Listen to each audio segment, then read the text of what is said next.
X. Y itu ya isinya Y. Ini dia terbukti kan. X anggota D, Y anggota Y. Jadi sebenarnya kita masih tetap berada di sistem koordinat.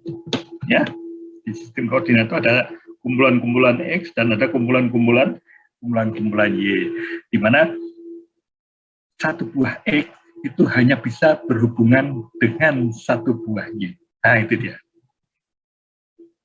Tentu akibatnya ini kan satu buah X berhubungan dengan satu buah Y. Nah, ini X berhubungan dengan satu buah Y.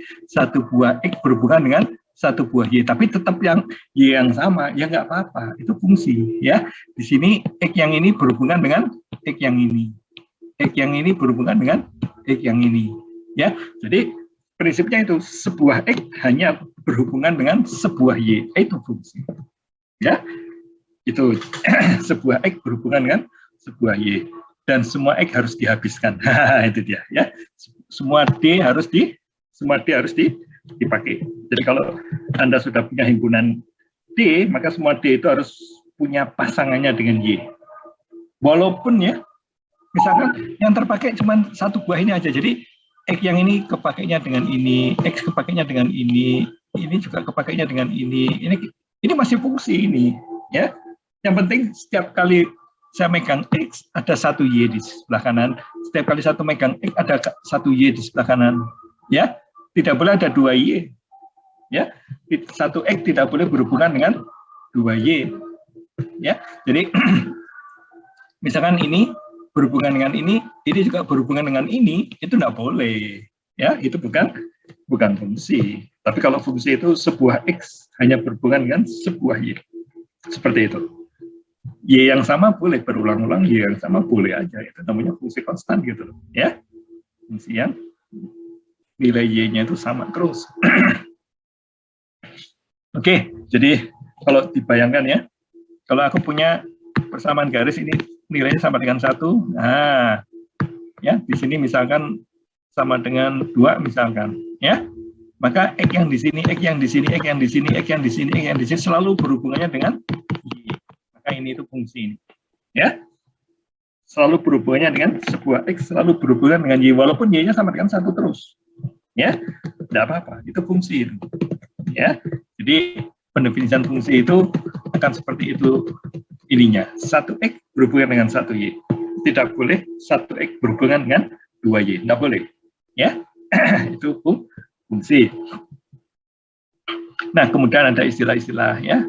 D-nya itu akan kita sebut domain, sedangkan bagian dari Y yang terkait dengan X itu akan kita sebut range-nya, ya.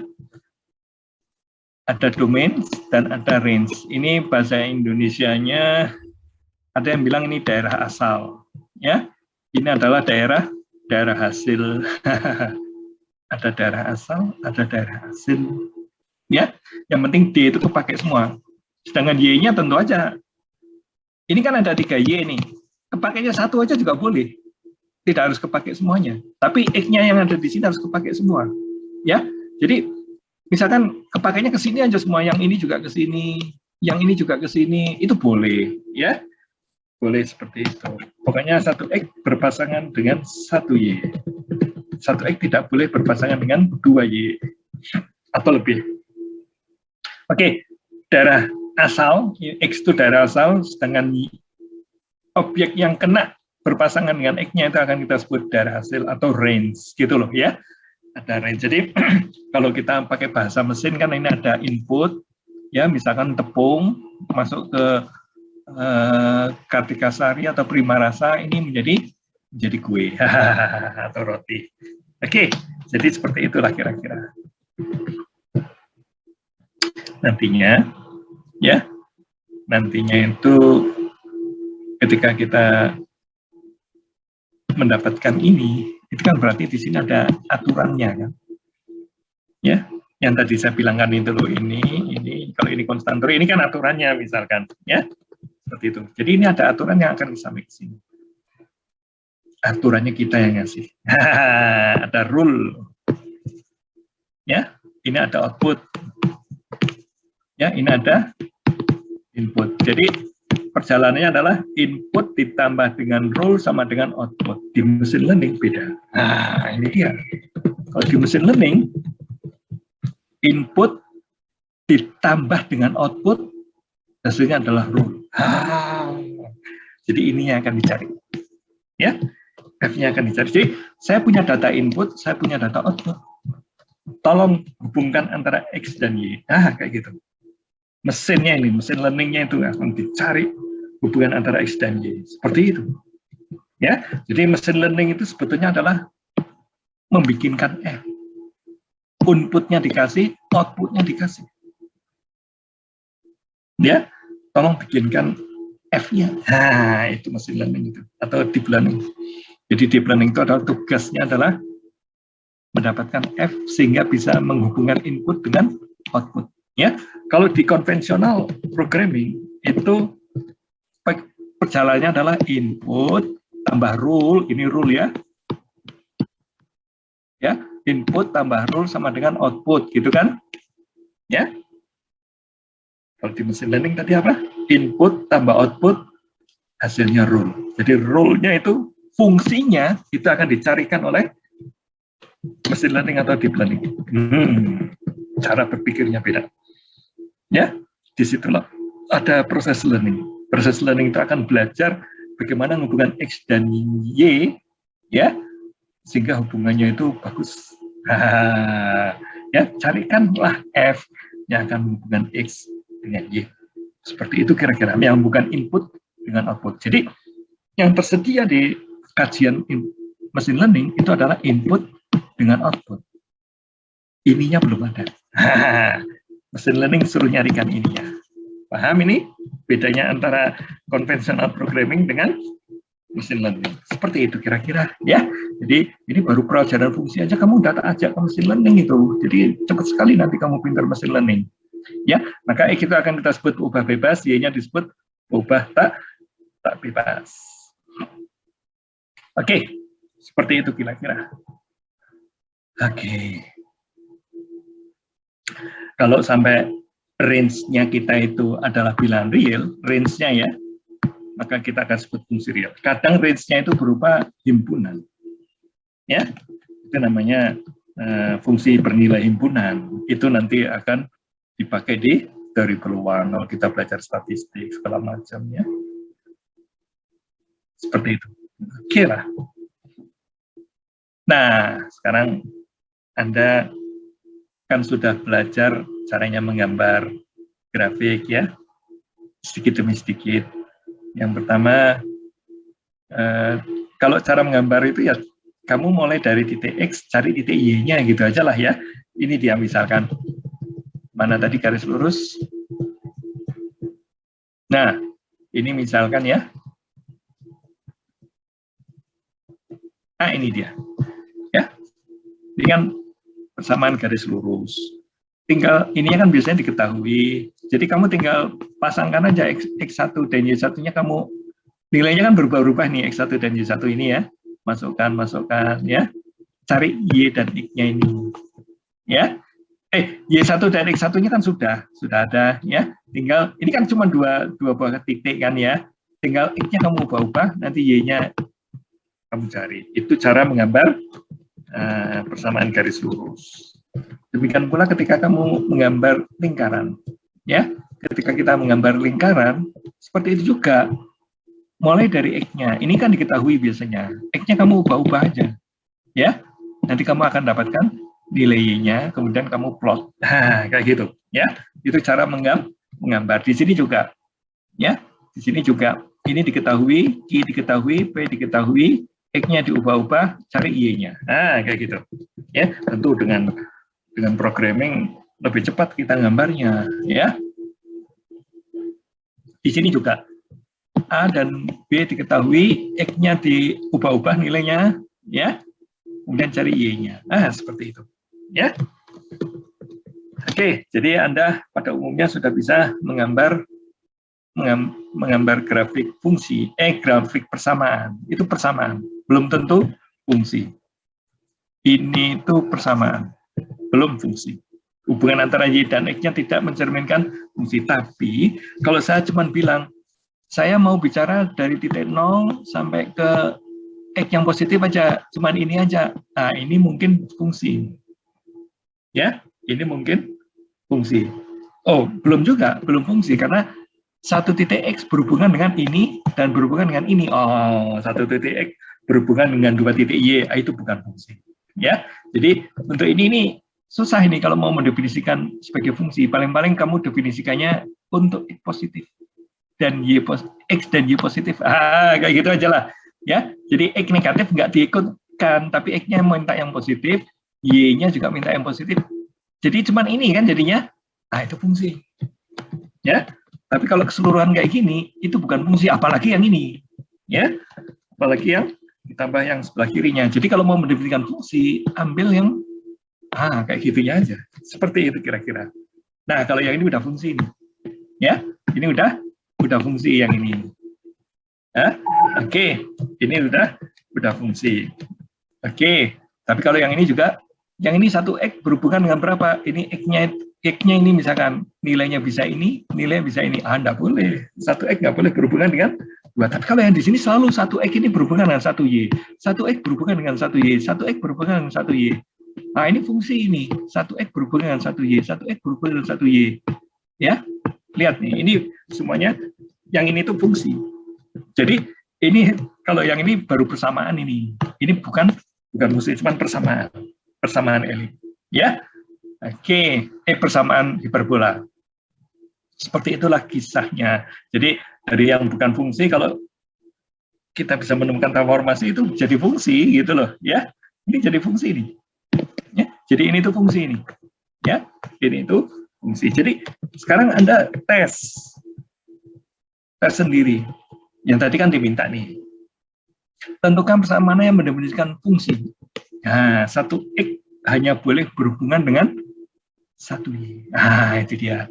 Satu X berhubungan dengan, misalkan X sama dengan 1, Y-nya sama dengan 1. X-nya sama dengan 2, Y-nya sama dengan 1/4. Ya, X-nya sama dengan 3, Y-nya sama dengan 1/9. X-nya sama dengan min 1, Y-nya sama dengan 1. X-nya sama dengan min 2, Y-nya sama dengan 1/4. Ya, jadi satu X berhubungan dengan satu Y. Nah, satu X tidak boleh berhubungan dengan begitu. Jadi kita bisa bilang bahwa ini tuh fungsi. Kayak gitu loh cara ngetesnya. Ya, cara ngetesnya seperti itu. Ya, contoh lagi. Ini harusnya Y kuadrat ya. Ini kan bersama lingkaran ini. Ya, ini harusnya Y kuadrat ini. Masa X kuadrat. Ya. Kalau ini saya masukkan 1X, Y-nya itu kan Y kuadrat sama dengan berapa? Kalau X-nya sama dengan 1, X-nya sama dengan 2 misalkan.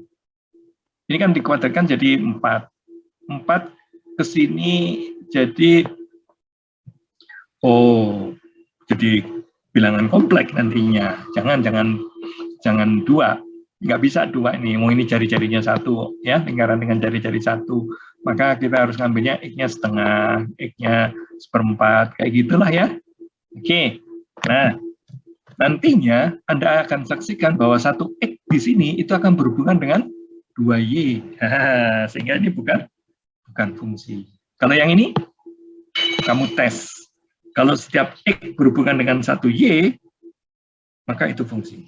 Tapi kalau sampai 1X berhubungan dengan 2 nilai Y, seperti ini loh, yang tadi saya, ini dia, ya. Kalau ini 1X berhubungan dengan Y yang ini dan berhubungan dengan Y yang ini, maka ini itu bukan fungsi. 1X di sini itu berhubungan dengan ini dan berhubungan dengan ini, seperti itu. Ya, tentu di nilai sini nggak ada nilainya nih, ya. Di antara dua selang ini nggak ada nilai Y-nya. Oke, jadi ada daerah yang tidak ada nilai. Di sini juga tidak ada hubungan antara X dan Y-nya. Seperti itu. Tapi kalau di sini ada semua nih. Dari min tak hingga sampai tak hingga, kecuali di titik 0. Kalau di titik 0 itu langsung melejit gitu loh, ya. Langsung melejit menuju tak hingga. Oke. Jadi begitulah caranya Anda membayangkan gimana cara yang ngerjain soal ini. Ya itu tadi. 1X harus berhubungan dengan 1 Y saja. Itulah pakem dari fungsi. daerah definisi. Itu aku tadi bilangnya daerah asal ya. Ini daerah definisi namanya. Ya, daerah definisi atau domain. Kemudian ada daerah hasil. Oh, daerah nilai.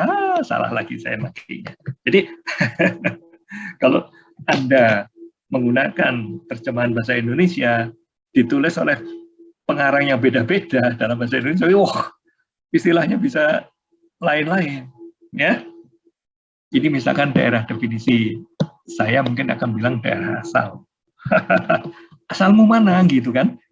Ini daerah nilai, saya bilang daerah hasil. Kalau kamu baca buku karangan saya jadi bingung kamu. Ini kok karangan Pak Warsoma dengan karangan Pak Samsudin beda. Tapi kalau bahasa Inggris sama, domain dan res itu enaknya kalau kamu belajar bahasa Inggris. Belajarnya dari bahasa Inggris karena istilahnya satu.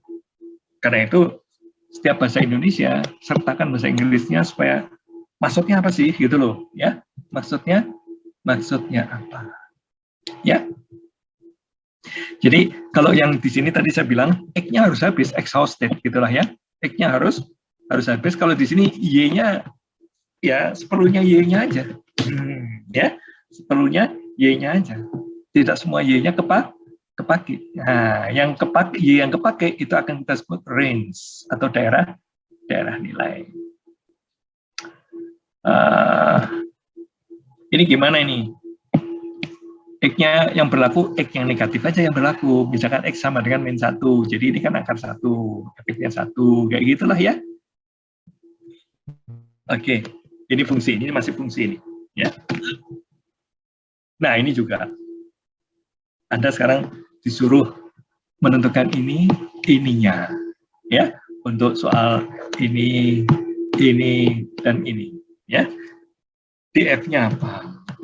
Yang kan ada batasan. Ya, misalkan ini DF-nya tuh nggak boleh sembarangan kan, nggak boleh sembarangan. X sama dengan 2 aja nggak boleh. X lebih besar dari 1 tidak boleh, karena akarnya akan negatif. Jadi DF-nya itu terbatas. Ya, DF-nya terbatas. Terbatasnya itu nggak boleh lebih dari 1 in absolute value, gitulah ya. Jadi kalau X-nya sama dengan min 2, nggak boleh. Nanti 1 min 4 kan jadinya ini. Kalau ini min 2, ya. Kalau ini min 2, X min 2 dikuadratkan kan min 4. Jadi 1 kurangi min 4 sama dengan, 1 dikurangi negatif 4, itu kan 1 tambah 4 jadinya kan. Jadi 5, ini akar 5, oke. Ya. Negatif, enggak. Salah saya ngomong. Tadi min 2 dikuadratkan jadi plus 4. 1 min plus 4 sama dengan min 3. Nggak boleh. Kita kan lagi ngomong tentang bilangan real aja. Bilangan kompleks tidak masuk dalam perkuliahan kalkulus. Sehingga X-nya itu nggak boleh lebih besar dari 1, tidak boleh kurang dari min 1. Kayak gitu nantinya. Jadi DF kita itu terbatas. Terbatas yang membuat ini nilainya positif. Akarnya ini, yang di dalamnya ini usahakan positif. Jadi tugasmu itu sekarang adalah mencari X kuadrat yang lebih besar sama dengan 0 atau sama dengan gitulah ya. Nah, ini kan bisa jadi min X dikalikan dengan 1 plus X gitu kan. Ya, lebih besar 0 kamu cari nilainya. Kan dari persamaan kamu bisa menjalankannya. Jadi di sini kamu akan mendapatkan nilai-nilai dari DF-nya. Kemudian kalau kamu udah tentukan DF yang seperti itu, maka RF-nya juga bisa. RF-nya mungkin kamu akan bilang antara 0 sampai 1, misalkan. Gitulah ya. Antara 0 sampai 1. Kapan akan 0? Kalau X-nya dekat-dekat 1. Kapan akan sama dengan 1? Kalau X-nya dekat 0. Nah, kayak gitu. Jadi RF-nya itu antara 0 dan 1. DF-nya itu antara min 1 dan 1. Seperti itu ya. Jadi barusan saya ngasih contoh untuk ini. Jadi kamu sekarang bisa kamu lanjutkan dengan coba ini. Ya. Oh, saya bayangkan ya. Saya bayangkan kamu akan kesulitan ketika melihat ini. Ya. Kenapa saya bayangkan kamu sulit? Karena saya dulu mengalami kesulitan memahami ini apa sih fungsi kok didefinisikan menjadi 2 ini. Ya. Kalau kamu punya begini, lebih baik digambar aja. Kalau X lebih besar dari X lebih kecil dari 0, ini sama dengan X kuadrat. X kuadrat itu gimana? X kuadrat kan gambarnya kayak gini. Ya, kalau X lebih besar dari 1 sama dengan 1. Jeder, kayak gitu. Kalau X-nya lebih besar dari 0 sama dengan 1, ini satunya di sini misalkan. Jadi gambarnya itu ini dengan ini gitu loh. Nah, kalau sama dengan 0, sama dengan 0, 0 ini. Ya, jadi di sini berlubang ini, tidak ada nilainya. Ya, jadi kalau ada apa-apa gambarlah. Ada apa-apa gambarlah sampai kamu jadi ngerti. Oh, fungsi Y itu, fungsi X, Fx itu adalah gambarnya kayak gini. Untuk X lebih kecil 0, sedangkan untuk lebih besar 0-nya 1 kan? Ini sama dengan 1, ya 1 gini. Seperti itu. Ngerti nggak nih? Ya, itu saya dulu bingung, sampai lama bingungnya. Nah, kalau saya nurunkan jadi gimana? Nggak ngerti. Kalau nurunkan gambar lagi aja. Kalau misalkan itu udah nyampe pelajaran turunan ya, gambarnya kan kayak gini. Kan nggak bisa aturan turunannya berlaku sekaligus. Untuk yang ini gimana turunannya, untuk yang ini gimana. Jadi kamu nanti bilang untuk X lebih besar dari 0, turunannya atau limitnya atau apanya ini. Kalau lebih kecil dari, selalu ngikuti ini. Ya, ngikuti range-nya. Ya, ini kan D-nya itu, ini kan bisa seluruh nilai real gitu dari minta hingga sampai tak hingga. Seperti itu. Jadi 2F untuk ini itu dari minta hingga. Oke, jadi mudah-mudahan saya membantu Anda ya. Ini saya dulu bingung sekali. Sampai lama nggak ngerti-ngerti ini. Ternyata karena nggak pernah saya gambar. Karena saya baca. Itu dia. Kalau saya baca ini lama nggak ngerti-ngerti saya. Tapi begitu saya gambar, oh maksudnya itu. Ya iya. Ya, jadi kemampuanmu menggambar itu membantu pemahaman. Karena itu pelajaran kita itu bertubi-tubi isinya akan berisi dengan menggambar sampai 3/4 kuliah itu isinya menggambar nanti, ya. Nah, nanti ketika masuk ke persamaan diferensial ataupun itu ya masih menggambar juga sampai akhir kuliah lah, masih fungsi transenden juga masih menggambar. Jadi satu semester itu tugasmu itu bagaimana supaya kamu ahli menggambar. Kalau kamu nggak bisa gambar, ya kursus ke anak seni rupa, bilang ke anak seni rupa, saya nggak bisa gambar, bisa nggak kamu ngajari saya gambar? Terus ditanya oleh anak seni rupa, gambar apa? Gambar grafik fungsi matematik. Oh, saya juga nggak tahu. Nanti ini bukan urusan gambar artistik ini urusan gambar matematik ya. Oke, ikuti definisi dari fungsinya. Yang ini juga ada notasi kayak gini itu apa sih? Ya, ini garisnya cuma ada di bawah ini, ya. Garisnya cuma ada. Ini ada lekuannya ada di bawah. Ini lekuannya ada di atas, gitu loh. Ya, ini kesukaan Pak Warsoma yang ngajar programming. Jadi ini ada bahasa programmingnya ini. Ya, ini ada floor, ada cell. Jadi minta dibulatkan ke atas. Ini cell itu kan atap, minta dibulatkan ke atas. Kalau ini floor, minta dibulatkan ke bawah. Ya, ingat ketika Anda maju memperkenalkan diri, 15 orang saya pilih, kan saya pakai bilangan aja. Saya bulatkan ke atas, saya bilang pakai ceiling gitu loh. Itu fungsinya ini. Nah, itu dia. Ya, sehingga caranya gimana? Mahasiswanya ada 68. Saya random number dari 0 sampai 1 sebanyak 15 biji, saya kalikan 68, saya bulatkan ke atas. Itulah nomor absensi yang mau saya panggil untuk memperkenalkan diri. Semudah itu saya ngambil 15 orang secara acak. Seperti itu kesaktian dari bilangan acak ya.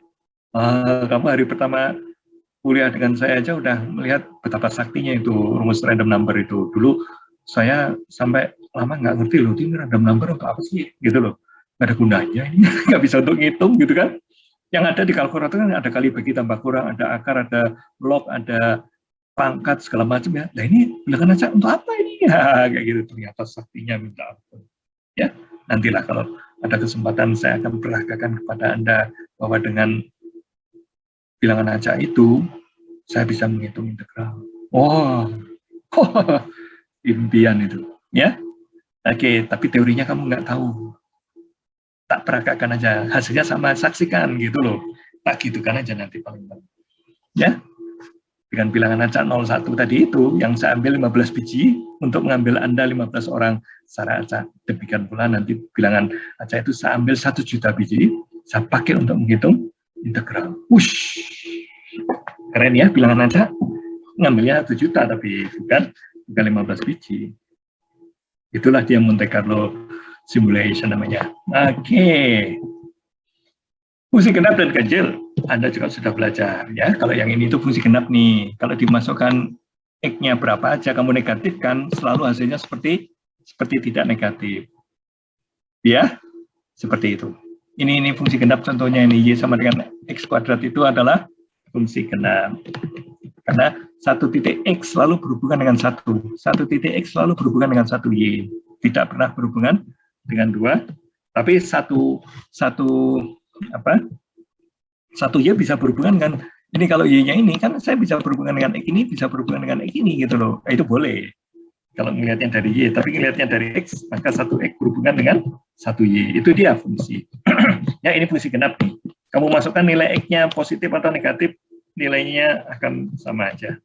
Ya, fungsi genap. Fungsi genap itu simetri terhadap sumbu Y. Jadi ini sumbu Y, fungsi genap itu selalu jaraknya ini dengan jaraknya ini sama, kayak gitu loh.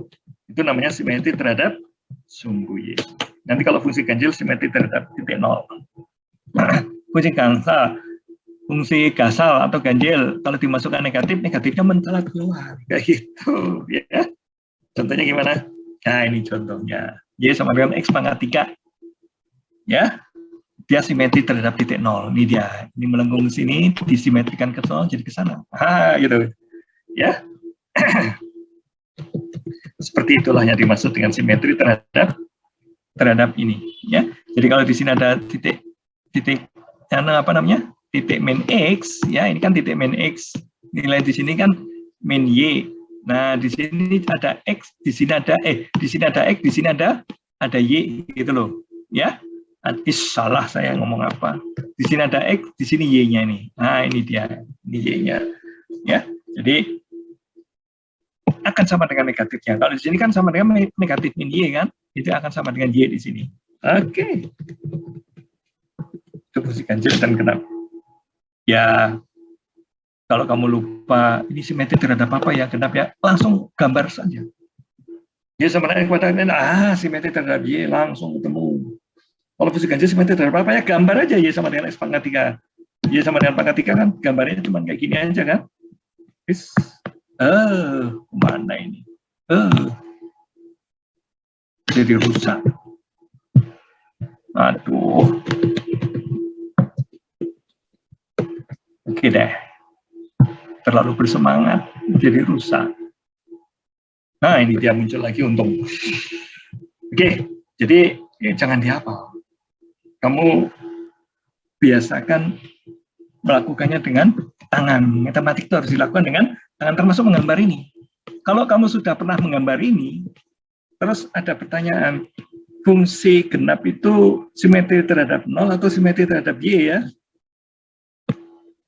Dalam angan-anganmu itu kamu lagi menggambar fungsi ini. Oh, simetri terhadap Y gitu aja, langsung dijawab. Ya, tidak usah dihafalkan. Ya, jadi yang kayak gini tuh jangan dihafalkan. Nah, saya nggak ngerti Pak. Biasa hafalkan aja, ya makanya usahakan kamu ngerti pelajaran itu. Itulah yang namanya kuliah matematik. Aku belajar matematik itu dengan tangannya itu bekerja supaya jadi ingatan gitu loh. Nggak usah dihafalkan, ini akan bisa. Ya, asal kamu tahu caranya. Nah, fungsi genap itu apa sih? Fungsi genap itu ya tentu ini yang ini kamu harus ngerti dulu. Ya, tapi kalau kamu sering ngerjain soal akan ngerti. Ya, setelah itu yang kayak gini itu Y sama dengan X kuadrat ini, yang sama kayak gini. Langsung tanganmu gambar. Jeder, kemudian gambar begini, Y sama dengan X kuadrat. Misalkan, salah ya. Harus pelan-pelan. Belok di sana, kayak gitu. Ya. Nah, ini kan simetri terhadap Y. Masuk tahun. Jadi, kalau perlu sih tekniknya, apalkan satu aja. Yang ganjilnya berarti simetri terhadap 0. Ya. Yang ganjilnya berarti simetri terhadap 0. Kayak gitu. Ya. Kalau genapnya simetri terhadap sumbu Y, maka kalau yang ganjil apa? ya pastilah sisanya. Sisanya kan simetri terhadap 0. Jangan dihafal, dimengerti, dan tangan terlatih. Ya, jadi matematika itu melatih keterampilan tangan. Ya, ini lihat nih, mana yang genap dan mana yang ganjil, mana yang seperti ini, mana yang seperti ini, seperti itu. Ya, jadi masih belajar sistem koordinat ini sebetulnya. Ya, kalau fungsi prodik ada setelah P, dia akan kembali ke semula X gitu loh. Fungsi sinus misalkan, kalau saya mulai sinus 0, itu kan 0, tapi setelah berapa 180 derajat, ya setelah 180 derajat, maka dia akan mulai 0 lagi. Ya, jadi P-nya itu adalah 180 derajat. Seperti itu kira-kira, ya P ininya periodiknya. Jadi kalau untuk sinus ini itu adalah P. Ya, P itu kan 100, kalau 2P 360, kalau P kan 180. Jadi setelah 180 dia akan kembali ke titik 0 lagi. Kembali ke seperti kurva ini dia. Oke. Bilangan P terkecil itu adalah periode. Ya tentu di sinus ya. Itu setelah 360 juga. Setelah pokoknya kelipatan 180 aja itu akan, nah yang paling kecil itu 180 derajatnya itu akan disebut periode ya, yang paling kecilnya 360 juga akan kembali ke semula lagi, kembali ke 0 lagi ya. Kemudian mulai dari 361, 362 itu sama aja dengan sudut 1, sudut 2 seperti itu. Oke, itu tentang berdasarkan fungsi periodik dengan periode 2. Bikin aja, gambar aja, suka-suka Anda, tapi setiap 2 dia akan kembali ke semula. Kayak gitu. Ya. Yang ini itu adalah kuliah untuk minggu depan. Ya. Kuliah untuk minggu depan. Jadi gini. Ini kuliah minggu depan. Jadi ini kalau setiap kali kuliah saya itu selalu berusaha ngikuti ini. Ini dia. Ya. Di sini ada bab 04 sampai bab 07 untuk minggu kedua. Strategi saya adalah ini untuk minggu pertamanya, atau bukan. Minggu kedua, 2 kali kuliah. Ini untuk kuliah pertamanya, yang ini untuk kuliah berikutnya. Dalam seminggu, ini dalam seminggunya, gitu kan. Jadi untuk hari ini saya akan nyampe ke fungsi dan grafiknya aja. Ya. Nah, kita inventaris dulu, Pak. Inventaris dulu. Kita sudah kenal beberapa persamaan. Kemudian kita bisa menggambar persamaan itu. Katakanlah kita sudah bisa, ya kamu belajar lah ya. Belajar caranya menggambar persamaan. Kan tugas-tugasnya banyak. Ya, sudah tahu nggak caranya mengambil tugas di Edunec atau di MS Teams? Aku belum lihat. Sudah? Halo? Halo? Pada tidur nih. Sudah pada ngambil PR belum? Apa ada soal-soal? Udah di-upload oleh koordinator soal-soal kalkulus. Sudah diambil belum? Halo? Di Edunec belum ada, Pak. Ada nggak di Teams? Di Teams udah ada, Pak, tapi di situ tutorial bukan, Pak, tulisannya. Iya, soal-soal tutorial. Betul. Aku salah ngomong. Ya. Nah, tutorial nanti tutor yang akan ngasih tahu mana yang bagian yang PR, mana yang bagian untuk didiskusikan bareng gitu ya. Jadi tutor nanti akan menentukan dari soal-soal itu mana yang akan dijadikan PR dan mana yang akan didiskusikan di acaranya dia, ya, acaranya Mas Faris itu. Seperti itu, ya. Jadi, tapi kenapa sih harus nunggu dikasih oleh Mas Faris? Saya kerjain aja sendiri. Nah, kayak gitu. Itu semangat dari menghabiskan satu rim. Udah pada beli belum kertas 1 rim? Halo, Pak. Udah betul? Pak. Sudah ada, Pak. Oke. Ada, Pak. Jangan sudah ada, beli baru. Khusus untuk matematik, tidak boleh untuk ngeprint yang lain. Ya, Ada Pak, itu ada, karena Pak. di rumah. Ada, jangan begitu. Ini khusus dirancang, mau saya habiskan khusus untuk kalkulus saja. Itu untuk memperlihatkan bahwa saya sudah belajar banyak 500 halaman dalam 1 semester. Sehingga nanti kalau kamu nggak lulus, perlihatkan tuh tumpukan 500 halamanmu. Pak, saya sudah belajar kayak gini, kok masih nggak bisa, Pak?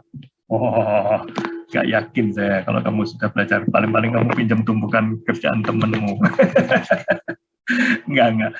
Kalau kamu beli kertas 1 rim, khusus untuk matematik ini, yaitu untuk ngerjain tutorial itu. Ya, tapi sebelum ngerjain tutorial, saya sarankan ngerjain contoh soal di bukunya Purcell itu. Ya, contoh soalnya kamu kerjain lagi. Di situ kan tinggal baca kita. Nanti pasif kita kalau membaca. Jangan dibiasakan membaca untuk matematik. Baca boleh untuk pertama paham. Setelah itu kamu coba kerjain sendiri. Ya. Kerjain sendiri, ngintip-ngintip. Mula-mula boleh ngintip-ngintip. Sampai akhirnya kamu bisa jalan sendiri. Kayak gitu. Aduh, ini gimana caranya jawab ya? Mulainya jawab aja. Kadang kita harus belajar. Paham kan? Tangan kita mau menulis pertama kali aja. Untuk jawab, itu gimana caranya ya, jawabnya ya. Itu perlu belajar. Bayangkan kalau kamu nggak pernah begitu, terus ikut ujian, aduh caranya jawab aja kamu nggak ngerti loh. Ya, karena itu saya sering melihat halaman yang kosong. Perlu ya tentu dari pemahaman halaman kosong. Kamu bisa ngira-ngira sendiri. Punya alat untuk bisa memasuki wilayah yang dulunya tidak hanya ngajar stay, ngajar yang teknik-teknik yang lain yang matematik itu tidak penting gitu loh. Ya, itu mahasiswanya cuek sekali, nggak mau belajar matematik. Ya, tapi kalau Anda nggak mau belajar matematik, ya tewas gitu loh. Masa belajar programming nggak tahu matematik, masa belajar elektro nggak tahu matematik. Nah, terus ngapain kamu? Ya, jadi belajar matematik untuk orang stay itu otomatis gitu loh. Karena itu memang pilihan hidupmu untuk terus bermatematik gitu. Ya, kan itu kerjain, jangan nunggu disuruh-suruh orang. Jadi kalau misalkan Mas Faris nggak ngasih PR, ya sudah. Dia cuma ngasihnya kuis, ya nggak apa-apa. Yang penting kamu inisiatif sendiri. Saya sarankan, target pertama itu adalah contoh soal. Saya akan bilang, kalau kamu sampai bisa mengerjakan contoh soal sendiri, artinya kamu pertama baca kan contoh soal, kemudian kamu tutup, ya soalnya aja kamu salin gitu, kemudian coba jawab. Aduh, kok sulit ya, saya harus jawabnya mulainya dari mana ya? Ngintip lagi boleh. Tirukan cara jawab, masih gitu ya, sampai akhirnya kamu bisa jalan sendiri, menulis sendiri jawaban itu namanya belajar contoh soal, bukan dengan membaca. Kalau kamu membaca itu ilmunya terbatas sekali.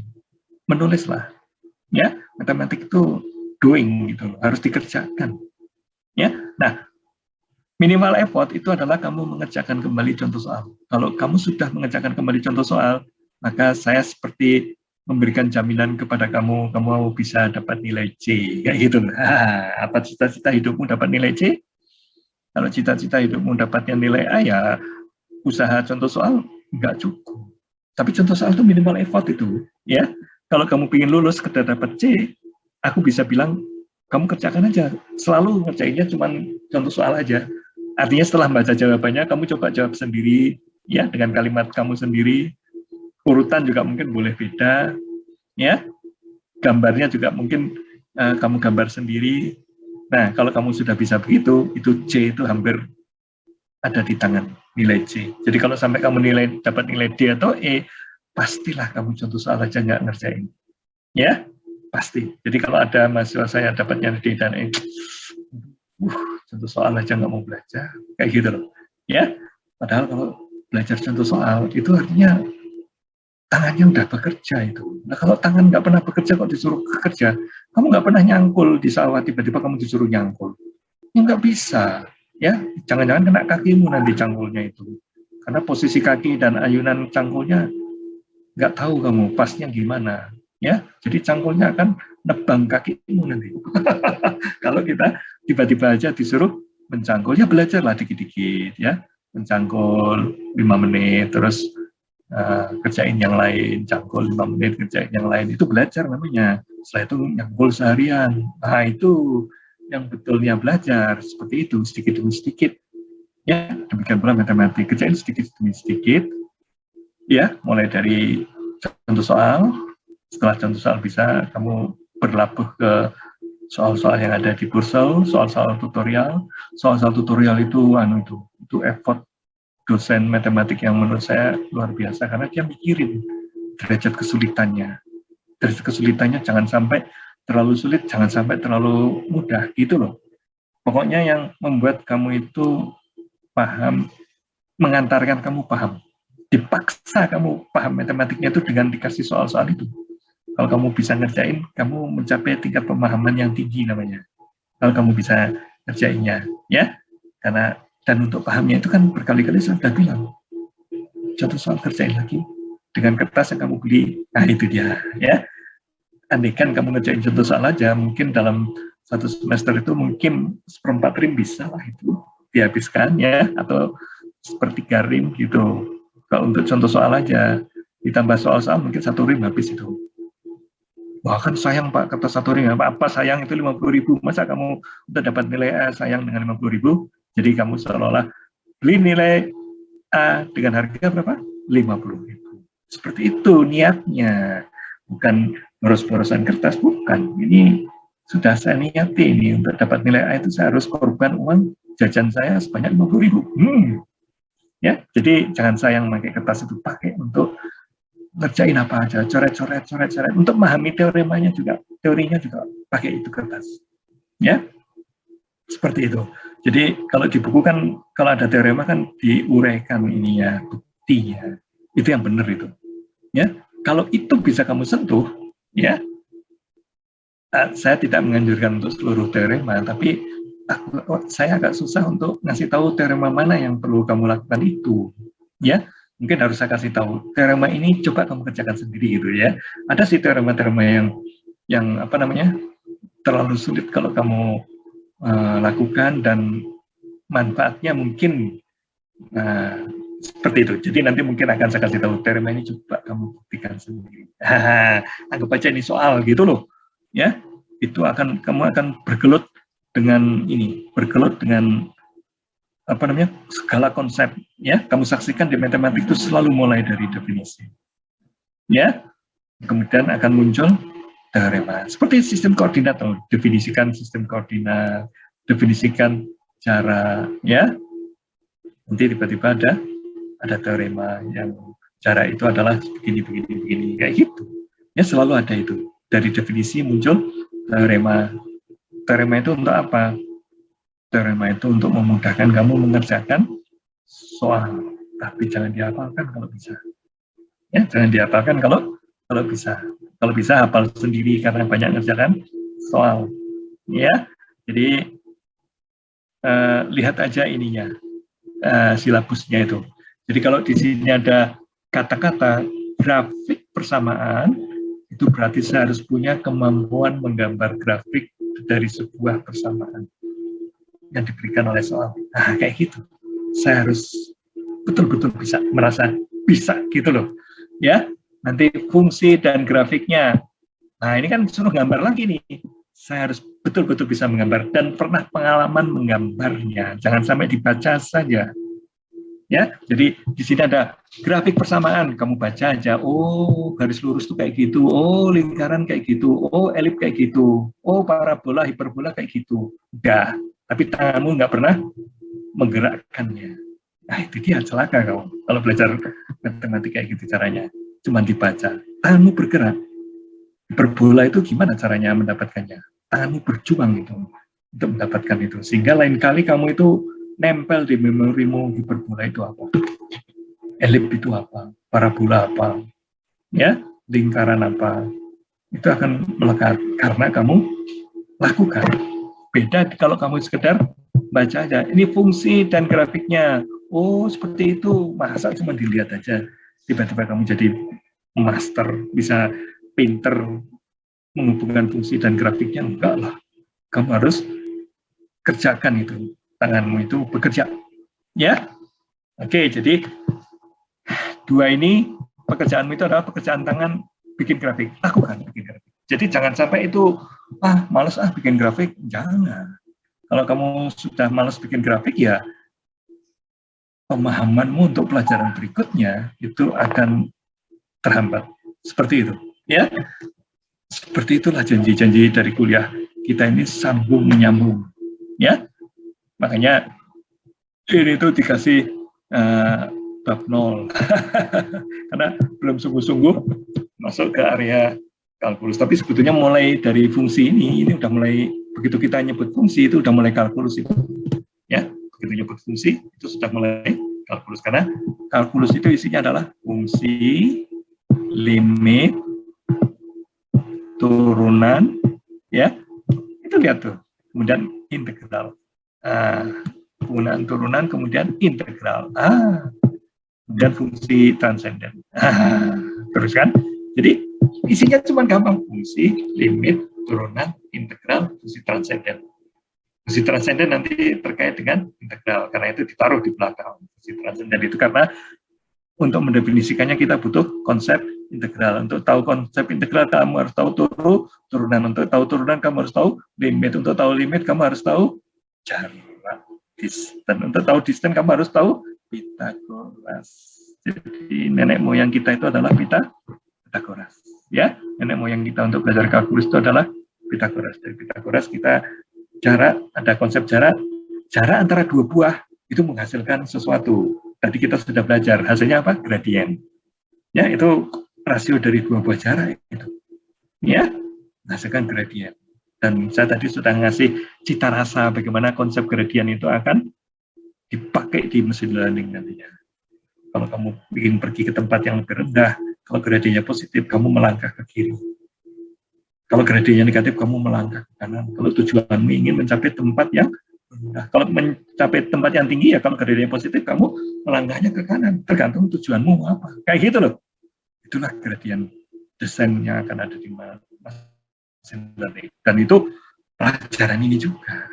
Tapi kalau pelajaran ini hanya kamu hafalkan, kamu tahunya cuma apa gradien itu? Y2 kurang Y1 dibagi dengan X2 kurang X1. Naon itu teh. Masa tahu gradien kok itu rumus, ya? Aku nggak peduli kamu tahu rumus atau enggak, tapi paham gradien itu apa, ngerti nggak? Sehingga ketika gradien itu dipakai, kamu akan bergerak ke kiri ke kanan dengan hanya melihat gradiennya positif atau negatif. Itu kan kamu nggak akan ingat Y2 kurang Y1 dibagi X2 kurang X1, malah kadang nggak ada itu, ya? Aduh, masa ingatnya rumus? Nanti kok ingatnya rumus? Nggak relevan kamu mengingat-ingat rumus. Nggak relevan. Ya, yang relevan itu adalah pemahamanmu terhadap konsep-konsep yang dibangun di kalkulus. Jadi kalau dia bilang gradien, maka kamu harus tahu gradien itu apa. Ya, seperti kalau dibilang fungsi, kamu harus tahu fungsi itu apa. Jangan dihafal. Ya, dan seterusnya. Kalau di situ disuruh grafik, ya kamu harus tahu gambar grafiknya gimana. Nah, ini kan dua-duanya grafik ini. Yang satu grafik persamaan, yang satu grafik fungsi. Nah, ya, ini grafik fungsi, ini grafik persamaan. Karena tidak semua persamaan itu adalah fungsi. 1x bisa ketemu dengan 2y, itu bukan fungsi. Ya, dan saya sudah peragakan bangsanya yang elip, hiperbola itu bukan fungsi. Tapi kalau ditranspos menjadi 90 derajat, yang hiperbola itu menjadi fungsi tadi. Itu akan menjadi x, y per k, gitu kan. Hanya positif atau negatif akan membuat grafiknya akan bentuknya seperti apa. Itu hanya akan bisa dicapai kalau kamu sudah lakukan. Ya, jadi kalau ada X, Y sama dengan K, langsung aku tahu gambarnya begini kalau K-nya positif. Gambarnya begini kalau K-nya negatif. Udah, langsung jadi gambarnya. Ya, langsung kebayang karena sudah dilakukan. Beda kalau kamu cuma nonton. Ya, kalau nonton ya satu persatu harus dihafalkan supaya kamu ingat. Itu beratnya kalau belajar kalkulus itu menghafal satu persatu harus kamu hafalkan. Oh, X, Y kali K, X kali Y sama dengan K, grafiknya kayak gini. Terus kamu hafalkan. Gitu kan ya? Beratnya kayak apa kalau matematik dihafalkan? Nanti ada 1 juta, ada 1000 fungsi, kamu harus menghafalkan 1000 fungsi. Padahal prinsip dasarnya kamu tahu. Ya, ada fungsi genap, ada fungsi ganjil. Ya, begitu ada konsep kayak gitu, kamu kejar pemahamannya, bukan kamu kejar rumusnya. Misalkan, fungsi ganjil itu adalah F min X sama dengan min Fx. Coba hafalkan itu. Masuk ujian, bisa ngerjain apa kamu? Menghafalkan rumus kayak gitu. Ya nggak bisa apa-apa. Ya, seperti itu. Jadi, menghafalkan itu cenderung tidak membuat kamu pintar. Dalam arti, mengerti dengan sebenarnya. Itu kan darurat-darutan yang kalau diturutkan juga nggak ada gunanya. Kalau kamu hafal, masuk ke ruang ujian, hampir pasti rumusnya itu nggak kepake. Seperti itu, ya. Oke, sekarang udah jam 12.05. Harusnya kan kita berhenti di 12.40. Tapi kan kita tadi ada istirahat 10 menit. Jadi harusnya di 12.50, sekarang 12.56. Jadi kita kelewatan 6 jam. Ya, nggak apa-apa. Ya. Oke, kita akan ketemu lagi hari Kamis ya. Kita akan lanjutkan dengan operasi pada fungsi dan fungsi trigonometri. Kalau mau Anda bisa baca dulu tulisannya Pak Warsoma itu, atau baca dari Purcellnya. Ya, kadang-kadang yang di Pak Warsoma itu tidak diperlihatkan bagaimana caranya menggambar grafik. Kayak gitu loh. Ya, cuman dikasih tahu definisi-definisi pengertian-pengertian, tapi gimana caranya menggambar grafik? Nah, di Purcell kadang-kadang dikasih tahu. Ini loh caranya menggambar grafiknya. Karena itu jangan tinggalkan Purcell. Yang dari Pak Warsoma itu yang catatan yang kuliah saya pakai ini ya sekedar menyajikan isi keseluruhan dan bagaimana memahaminya, itulah tugas yang kuliah, itu aja. Tapi untuk selanjutnya Anda harus pergi sendiri ke bukunya Purcell untuk mengejar pemahaman itu, ya. Jadi ini kalau perlu ini kamu tempel di depan kamu belajar, meja belajarmu itu ini difotokopi ya, atau di print gitu ya, tempelkan. Jadi kalau kamu lihat grafik persamaan fungsi dan grafiknya, kamu dalam hati bilang, aku harus bisa menggambar grafiknya. Kayak gitu loh. Ya, jangan menonton grafiknya. Nanti di sini ada operasi pada fungsi, aku harus tahu operasi pada fungsi itu apa. Fungsi trigonometri, ya sebagian kamu ngerti, tapi kan di sini ada tambahannya apa. Kayak gitu. Ya, jadi kita aja dulu kuliah kita hari ini. Terima kasih atas perhatiannya. Assalamualaikum warahmatullahi wabarakatuh.